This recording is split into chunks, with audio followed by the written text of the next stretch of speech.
அண்ணே என்னண்ணே எங்க நின்னுட்டீங்க? அது ஒண்ணும் இல்லப்பா, நான் வந்துட்டே அந்த வண்டியில திடீர்னு காத்து அடிச்சது.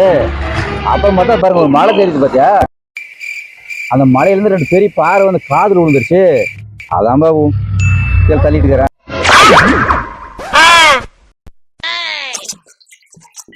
அது சரி தம்பி, நீ என்னடா அந்த பக்கம் நடந்தே போயிட்டு இருக்கிற? அதுவா, நேத்து எங்க வீட்டுல சில்லி சிக்கன் சமைச்சிட்டு இருந்தாங்க. அப்பன்னு பார்த்து கரண்ட் ஆஃப் ஆயிடுச்சு. இருட்டா இருக்குதுன்னு சொல்லிட்டு வெளியே உட்காந்து சாப்பிட்டேன். அப்ப தெரியாம பக்கத்துல இருந்த 4 பாண்டில் ஜல்லிக்கல்லையும் சேர்த்து சாப்பிட்டேன். அதனாலதான் லைட்டா ஜீரணமாகாத மாதிரி இருக்கு. அதுக்கு ஒரு சோடா குடிச்சிட்டு வரலான்னு போறேன்.